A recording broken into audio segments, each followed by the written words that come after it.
A for apple. B for ball. C for cat. H for horse.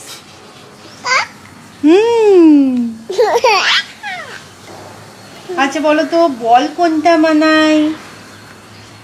Very good. আচ্ছা মানে fish কোনটা? বাহ।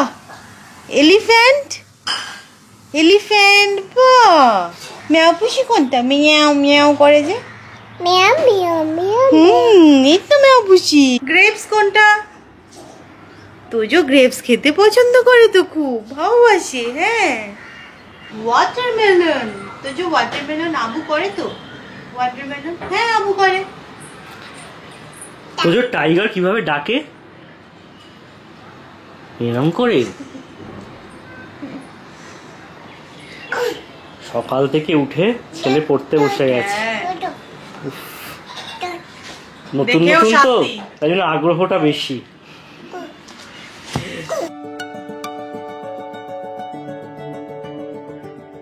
Good morning S family, welcome back to the channel. সকালবেলা আমি আমার বিদ্যাসাগরকে পড়াতে বসেছিলাম। পড়াশোনায় এখন বেশ ভালোই মতিগতি আছে, সময়ে বাড়ার সাথে সাথে কতটা আগ্রহ থাকে সেটাই দেখার বিষয়। আজকে যেন আমি দেখলাম ব্যালকনিতে এসে আমার প্রত্যেকটা ফুল গাছে কুড়ি এসেছে। বেল ফুল গাছ বলো বা জবা গাছে কুড়ি এসেছে, বাট সারপ্রাইজিংলি আমার বগুনভিলা গাছটা আর ফুল আসছে না। এখন তো সব জায়গায় দেখছি বগুনভিলা গাছে একদম ফুলে ভরে গেছে, কারণ এটাই সিজন। বাট আমার বগুনভিলাটা কী হলো কে জানে, আগে একটু তো ফুল হলো, এখন আর তো ফুল হচ্ছে না। ওর জন্য অ্যামাজন থেকে এই দুটো বই আমি অর্ডার দিয়ে আনালাম। তো এটা হচ্ছে নার্সারি রাইমস বুক, এখানে ছোট ছোট রাইমস আছে, এগুলোকে পড়ে পড়ে এখন শোনাবো। আর এটা তো এবিসি লেটার বুক। এই বইটার বেস্ট পার্ট হচ্ছে এটা না বোর্ড বুক, মানে ছিঁড়ে যাওয়ার চান্স নেই। আমার বিদ্যাসাগরের পড়াশোনায় খুবই মতিগতি। এই যে এই বইটার দেখো অবস্থা কি করেছে, একে এখন ব্যান্ডেজ করে রাখা হয়েছে। তো এই দুটো বই আমি কলেজ স্ট্রিট থেকে গিয়ে কিনে এনেছিলাম। তো এখানে ওই বাচ্চাদের ছড়াগুলো আছে বাংলায়। তো সব রকমই পড়াচ্ছি, বাংলা ইংলিশ দুটোই সুন্দরভাবে শিখতে হবে।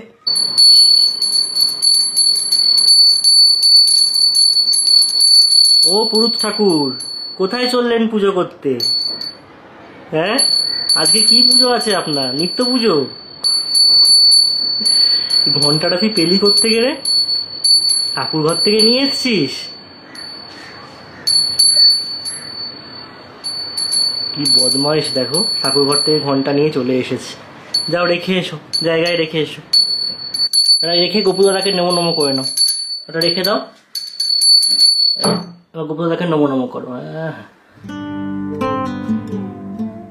সকাল থেকে জানো তো তোজোর অ্যাক্টিভিটিস দেখতে দেখতে আমার যে কোথা দিয়ে সময় কেটে যায় বুঝতেই পারি না। যত ভাবি যে ওকে ওর মতন ছেড়ে দেবো, ও খেলবে ওর মতো, আর আমি ওই ফাঁকে কাজগুলো সেরে নেবো, বাট কিছুতেই ইগনোর করা যায় না। ও এখন এত পাকা পাকা অ্যাক্টিভিটিস শিখেছে, সেগুলো দেখতে দেখতে সত্যিই আমার সময় বেরিয়ে যায়।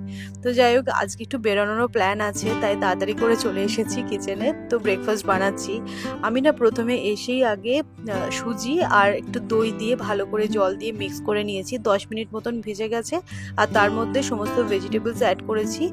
তো ভেজিটেবলের মধ্যে আমি এখানে অ্যাড করেছি গাজর, পেঁয়াজ, ধনেপাতা, কাঁচা লঙ্কা। আর দেখো অ্যামাজন থেকে জবে থেকে এই প্যানটা কিনেছি না, আমার এটা এখন রিসেন্ট ফেভারিট হয়ে গেছে বলতে পারো। আমি ব্রেকফাস্টে সেই সব জিনিসই বানাচ্ছি যেগুলো এই প্যানে বানানো পসিবল। তো যাই হোক, তো দেখো এরকম প্যান কেকের শেপে বানিয়ে নিচ্ছি, ইজি ওয়েতে একটা সুন্দর ব্রেকফাস্ট মেনু।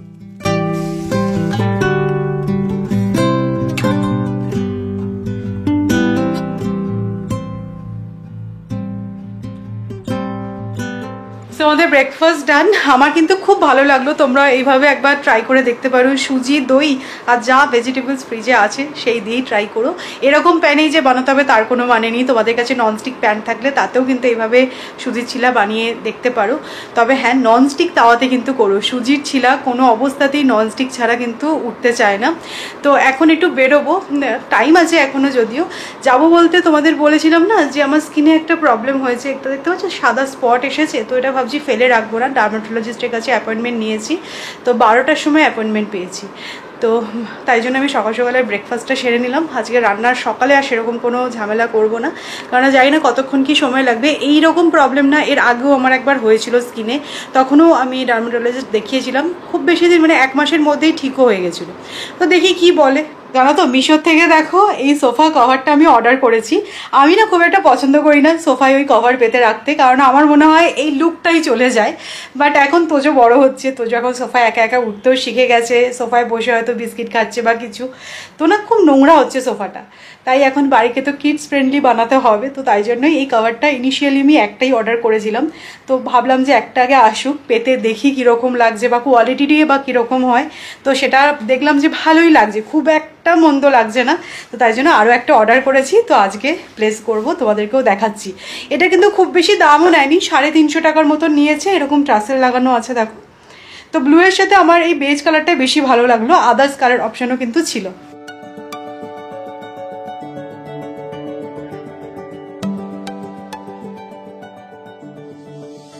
সোফা কভারটা পেতে দেখো এরকম লাগছে। আমার তো মনে হচ্ছে ব্লু এর সাথে বেজ কালারটাই বেশি ভালো মানাচ্ছে, বাট এই ট্রাসেলের কালারগুলো যদি একটুখানি অন্যরকম কিছু হতো তাহলে একটু বেটার লাগতো আমার মনে হয়।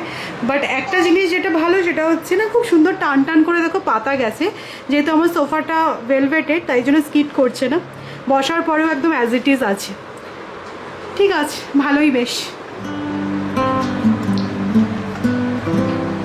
সকালের দিকে এত গরম পড়েছে না, তোজোকে নিয়ে এই সময় বেরোতে আমার সত্যি খুব মায়া লাগছে, কিন্তু কিছু তো করার নেই, ডক্টরের অ্যাপয়েন্টমেন্ট এই সময়তেই পেয়েছি। তো যাবো করে আর যাওয়াও হচ্ছিল না, তাই ভাবলাম যেটা আর ফেলে রাখবো না। তো বাড়ির কাছাকাছি গাড়িতে এই 7-8 মিনিট মতন সময় লেগেছে।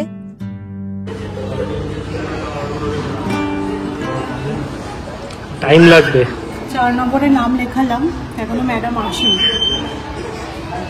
আমি অ্যাকচুয়ালি অনেকদিন ধরে সার্চ করছিলাম যে ভালো কোন ডক্টর দেখানো যেতে পারে। তো এটা আমাদের বাড়ির কাছাকাছিও, আর দেখলাম যে এনার রিভিউটাও খুব ভালো, তো সেই কারণেই এসেছি। তো ডক্টর তো দেখানো হয়ে গেছে, তো মেডিসিনটা এখান থেকেই নিয়ে নিচ্ছি, যেহেতু স্কিনের মেডিসিন যদি অন্য কোথাও পাই না পাই তাই জন্য এখান থেকেই নিয়ে নেব। সো কিছুক্ষণ হলো আমরা বাড়ি ফিরেছি, আজকে অনেকটা লেট হয়ে গেছে। তো এখানে তোজোকে সৌরভ খাইয়ে দিচ্ছে, আর আমার অ্যাকচুয়ালি রান্না হয়নি। এখানে দেখো তাড়াতাড়ি করে এসে আমি ভাতটা বসিয়ে দিয়েছি, মাছ ভাজা হয়ে গেছে, সর্ষে পোস্ত বেটেই গেছিলাম। তো মাছের ঝালটা বানাবো, ডাল লেফট ওভার কালকের, আর তার সাথে একটুখানি পাঁপড় ভেজে নিলে আজকে সকালটা ম্যানেজ হয়ে যাবে। তো মেনলি যেটা বললো তোমাদেরকে বলি, তো অয়েলমেন্ট তো দিয়েছে, সেটা আমি অলরেডি অ্যাপ্লাই করেও নিয়েছি। বললো ভয়ের কোনো ব্যাপার নেই, বলছি আমার টি জোনটা না অয়েলি আর এই পোর্শনটা ড্রাইনেস থেকে এই স্পটটা আসতে পারে। তো বেশ কিছু ব্লাড টেস্টও দিয়েছে, যেগুলো আমার মনে হচ্ছে যে করিয়ে নেওয়াটাই বেটার হবে। তো এই অয়েলমেন্টটা তো দিয়েছে, এটা অ্যাপ্লাই করেছি। আর একটা না সলিউশন দিয়েছে, যেটা কিনা ফ্রিজে রাখতে হয়েছে, রাত্রিবেলা ওটা অ্যাপ্লাই করতে হবে। আর যে মেডিসিনটা দিয়েছে খাওয়ার জন্য, সেটা দেখলাম অ্যান্টিঅক্সিডেন্ট কিছু একটা মেডিসিন। তো দেখা যাক 1 মাস পরে আবার যাব, আর ইন বিটুইন আমি তো বুঝতেও পারবো যে এটা ফেড হচ্ছে কি হচ্ছে না। দেখো এখন কিন্তু যথেষ্ট প্রমিনেন্টলি দেখতে পাওয়া যাচ্ছে, এইগুলো অতটা বোঝা যাচ্ছে না, বাট এটা তো দেখতে পাওয়া যাচ্ছে। আর আমার না ক্যামেরায় আরো বেশি প্রমিনেন্টলি বোঝা যাচ্ছে, এমনিতে কিন্তু খুব একটা বোঝা যায় না। তাড়াহুড়ো করে এসে বানালেও লাঞ্চের থালিটা মন্দ লাগছে না দেখতে। আলু সেদ্ধ করে নিয়েছি, এটা হচ্ছে সবজি দিয়ে মুগের ডাল আর মাছের ঝাল, শশা কেটে নিয়েছি। হ্যাঁ বলো, তুমি এটা কি খাচ্ছ? গাজর? চলো লাঞ্চ সেরে নি। ফিশ কোনটা? Fish good. Cat good. Ball good. আর ডগ গুড। আর এলিফ্যান্ট গুড। আর হর্স গুড। আর গ্রেপস কোনটা? গুড। বাহ সুন্দর, সকালে বই এসছে মোটামুটি। আজকের মতো সিলেবাস কমপ্লিট। আরো এখান থেকেও অনেকগুলো বলতে পারছে। আচ্ছা, আইসক্রিম কোনটা? পারফেক্ট। লায়ন কোনটা মানাই? হ্যাঁ ঠিক। আচ্ছা আম কোথায়? আম ম্যাঙ্গো আম। হ্যাঁ এই রেটে চললে তো বাড়িতে লাইব্রেরি বানাতে হবে। তো মোটামুটি আজকেই শেষ। আর একটা দিন সময় দিতে হবে, তাহলে 26 লেটার পুরো মুখস্থ হয়ে যাবে। আচ্ছা এর আগ্রহ দেখো, বই বন্ধ হলে। আমার বিদ্যাসাগরের তো পড়াশোনাটা তোমরা দেখলে, তবে আমার বিদ্যাসাগর কিন্তু শুধুমাত্র পড়াশোনাতেই এক্সপার্ট নয়, এক্সট্রা ক্যারিকুলাম অ্যাক্টিভিটিসও আছে অনেক। এই তো যে একটু ডান্স করে দেখিয়ে দাও। হ্যাঁ ভালো করে ডান্স করো। মা কিভাবে গানটা করে? দিনা দিনা দিনা দিনা দিনা দিনা দিনা দিনা পাগলু ডান্স। আমাদের দেখো এখনো সুটকেস তোলা হয়নি, তো আজকে গিয়ে আমি সুটকেসটা খালি করেছি। তো কাল পরশুর মধ্যে সুটকেসটা আবার তুলে দেবো। এখন তো আর সামনাসামনি কোথাওই ঘুরতে যাওয়ার প্ল্যান নেই। সত্যি বলতে ঘুরতে যেতে কার না ভালো লাগে, বাট এখন আমি দেখেছি ঘুরতে যাওয়াটা এত বেশি এক্সপেন্সিভ হয়ে গেছে না, মানে একটা জায়গা থেকে ফিরে এসে আরেকটা জায়গায় প্ল্যান করতে একটু ভাবতে হয়। তো যাই হোক, তোমরা সেদিনকে এই শাড়িটার ব্যাপারে অনেকে জানতে চেয়েছো আর আমাকে খুব ভালো ভালো কমপ্লিমেন্ট দিয়েছো। তো তোমরা অনেকে এই শাড়িটার ডিটেলস জানতে চেয়েছো। তো এটা আমি কিনেছি খাদির থেকে, খাদি গ্রামোদ্যোগ। তো ওটা হচ্ছে কলেজ স্ট্রিট বর্ণপরিচয় ঠিক অপোজিটে। তো এই সেম শাড়ি আমি দিদির জন্য এটা কিনেছিলাম, আমার জন্য কিনেছিলাম। এটার সাথে কিন্তু ব্লাউজ পিস আছে ব্ল্যাক কালারের, বাট আমার মনে হলো যে এটার সাথে স্লিভলেস ব্লাউজ পরলে বেশি ভালো লাগবে। তো প্রথমবার আমি স্লিভলেস ব্লাউজ পরেছিলাম, আর তোমরা দেখলাম সবাই খুব ভালো বলেছো। আমি ভাবছিলাম যে কখনো পরিনি তো ঠিকঠাকভাবে ক্যারি করতে পারবো কিনা, তো আমি যে না, পরে বেশ ভালোই লাগছে। সেই সব ড্রেসই পরা উচিত যেটা তুমি ক্যারি করতে পারবে। তো এই ব্লাউজটারও অনেকে ডিটেলস জানতে চেয়েছো, এটা আমি অ্যামাজন থেকে নিয়েছি, আমি ডিটেলসটা শেয়ার করে দেবো। খুব ভালো, কোয়ালিটিটাও খুব ভালো আর ফিটিংসটাও খুব ভালো হয়েছে। তো যাই হোক, এরপরে স্লিভলেস ব্লাউজ আমি ট্রাই করবো ডেফিনেটলি। কিছু কিছু শাড়ির সাথে দেখবে একটুখানি মডার্ন লুক ভালো লাগে, যেমন ধরো এই শাড়িটার সাথে ফুল স্লিভ যদি আমি ব্লাউজ পরতাম না, অতটা খুলতো না শাড়িটা। আবার কিছু কিছু ট্র্যাডিশনাল শাড়ি আছে যেটার সাথে কিন্তু একটু বড় হাতা ব্লাউজ পরলে বেশি ভালো লাগে। তো যাই হোক, থ্যাংক ইউ তোমাদের এত সুন্দর সুন্দর কমপ্লিমেন্টের জন্য। তো আমি এতক্ষণ একটু প্রেসক্রিপশনটা চেক করছিলাম। তো আমি যে গেছিলাম আজকে ডার্মাটোলজিস্টের কাছে, উনি শুধুমাত্র যে স্কিনের ডক্টর সেরকমটা নয়, উনি না হেয়ার স্পেশালিস্টও। তো আমার তো হেয়ার ফল হচ্ছে, মানে প্রেগনেন্সির পর জেনারেলি হেয়ার ফলের প্রবলেম সবারই হয়ে থাকে। তো ভাবলাম গেছি যখন সেম ফিজে একটু বলি যে হেয়ার ফল হচ্ছে। তো তার জন্য দেখলাম বেশ কিছু মেডিসিন প্রেসক্রাইব করেছে। আর হ্যাঁ, একটা কথা তোমাদেরকে বলি, জানো তো, আমাকে স্ট্রিক্টলি বললো যে স্কিনের জন্য কোনো রকম স্ক্রাব ইউজ না করতে। মানে আমরা সবাই স্ক্রাবিং করি না, তো ওটা বললো ইউজ না করতে। তো ইনকেস তোমাদেরও যদি মনে হয় তাহলে কিন্তু স্ক্রাব ইউজ করো না, মানে ওটা খুব একটা ভালো নয় স্কিনের জন্য। তো যাই হোক, আমাকে বেশ কয়েকটা মেডিসিন তো দিয়েছে। তো দেখি, ভাবছি যে হেয়ারের জন্য সেগুলো আনাবো। সেগুলো এখন আমি সকালবেলা কিনিনি। আর দেখো এই ডক্টরটার হাতের লেখাটা কি সুন্দর, মানে প্রত্যেকটা লেখা সুন্দরভাবে পড়া যাচ্ছে। আজকে জানো তো আমার রান্না করতে একদম ভালো লাগছিল না, আর এটাও ভালো লাগছিল না যে কিছু অর্ডার দিয়ে খাবো, কারণ রিসেন্টলি যে আমরা গেছিলাম ঘুরতে, একদিন পুরো গোটা বাইরে খাওয়া হয়েছে। হ্যাঁ, আমি বাড়িতে ঘুরিয়ে ফিরিয়ে এদিক ওদিক রান্না করি ঠিক কথাই, কিন্তু আমরা বাইরে থেকে খাওয়ার অর্ডার দিয়ে খুব রেয়ারলি খাই।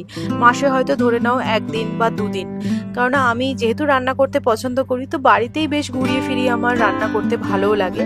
তো আজকে তো বললাম তোমাদের রান্না করতে খুব একটা ভালো লাগছে না, তো সিম্পল প্রসেসেই কিছু একটু বানাচ্ছি, কিন্তু একটু ভালো কিছু, কারণ যেহেতু Friday night, generally Friday night কি হয়, একটুখানি লেট নাইট অবধি আমরা মুভি দেখি বা কিছু, তো একটু খাবারটা যদি ভালো হয় তাহলে মনটা একটু ভালো লাগে। বড় মুখ করে এই রেসিপিটার নাম আমি রাখছি এগ বিরিয়ানি, বাট এটা একেবারেই অথেন্টিক এগ বিরিয়ানি নয়, এটা হচ্ছে বলতে পারো ফাঁকিবাজি এগ বিরিয়ানি। তো আমি ডিমটাকে সিদ্ধ করে নিয়েছিলাম আগে থেকে, হালকা ফ্রাই করে নিয়েছি, আর আলু অ্যাড করছি।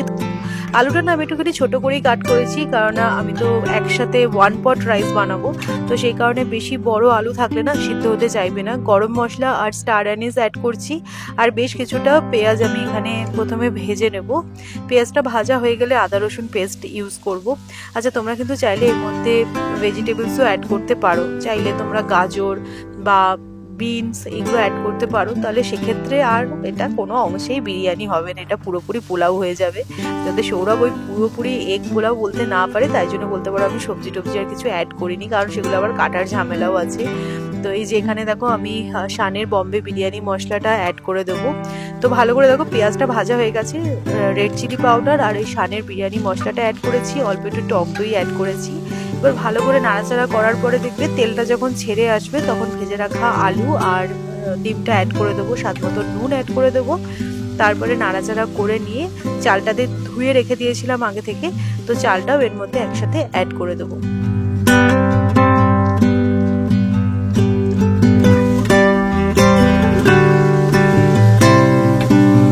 চালটা দিয়ে কিছুক্ষণ নাড়াচাড়া করে নিলাম, আর তারপরে দেখো গোটা গোটা কাঁচা লঙ্কা অ্যাড করলাম, গরম মশলা দিয়ে দিলাম, আর কেওড়া জল আর একটু আতরও অ্যাড করেছি। যেহেতু বলছি আমি তো বিরিয়ানি বানাচ্ছি, সো বিরিয়ানি যা যা ইনগ্রিডিয়েন্টস লাগে সেগুলো তো অ্যাড করতেই হবে। ওপর থেকে একটুখানি ঘি ছড়িয়ে দিলাম, এবার এটা চাপা দিয়ে রেখে দেবো। লিটারালি আজকে এগ বিরিয়ানিটা আমি আধ ঘন্টায় বানালাম।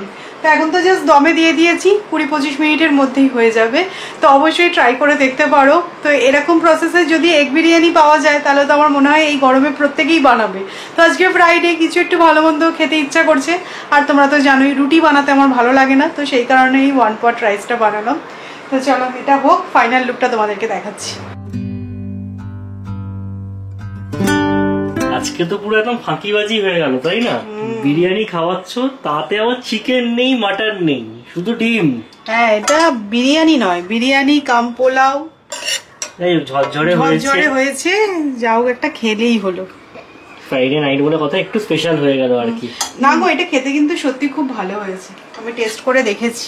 না, রিভিউ দিতে বসে তো পড়লাম, বাট কি নাম দেবো ডিশটার? বিরিয়ানি না, বিরিয়ানি এটাকে ঠিক বলা যায় না, এটাকে এগ পোলাওই বলা চলে। বিরিয়ানির স্বাদ তো আছে, খেতে খারাপ হয়নি, ভালোই হয়েছে। একদম কম টাইমে বানিয়েছি। রুটি আর পটলের তরকারির থেকে অনেক অনেক বেটার।